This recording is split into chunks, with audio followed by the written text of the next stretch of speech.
Thalassery Iritty റൂട്ടിലോടുന്ന blue line ബസ്സിലെ ഡ്രൈവറാണ് bus ഓടിക്കുന്നതിനിടയിൽ mobile phone ഉപയോഗിച്ചത്.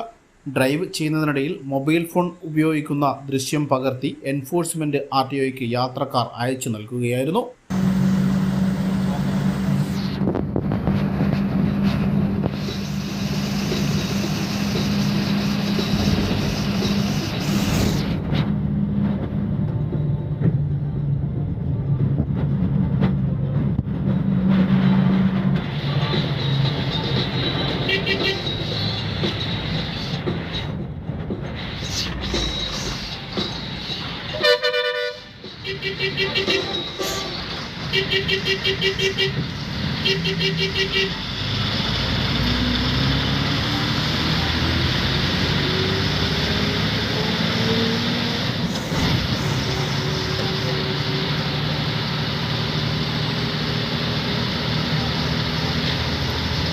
ഇതേ തുടർന്നാണ് ഡ്രൈവർ ഉളിക്കൽ മണിക്കടവ് സ്വദേശി ബിബിൻ കുര്യാക്കോസിനെ IDTRൽ 3 ദിവസം ക്ലാസും 2 ദിവസം സാമൂഹ്യ സേവനത്തിനും ലൈസൻസ് റദ്ദ് ചെയ്യുന്നതിനുൾപ്പെടെയുള്ള നടപടി സ്വീകരിച്ചത്.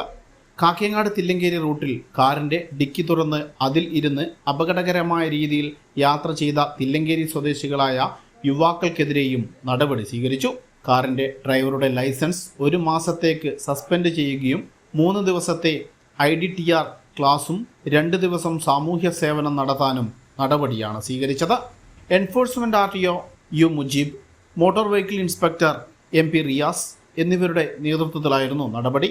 റോഡിൽ നിയമലംഘനങ്ങൾ കണ്ടെത്തിയാൽ പൊതുജനങ്ങൾക്ക് ഇത്തരത്തിൽ തെളിവ് സഹിതം പരാതി നൽകിയാൽ എൻഫോഴ്സ്മെന്റ് അന്വേഷിച്ച് നടപടി സ്വീകരിക്കുമെന്നും മോട്ടോർ വാഹന വകുപ്പ് അധികൃതർ അറിയിച്ചിട്ടുണ്ട്. News bureau, Iritty.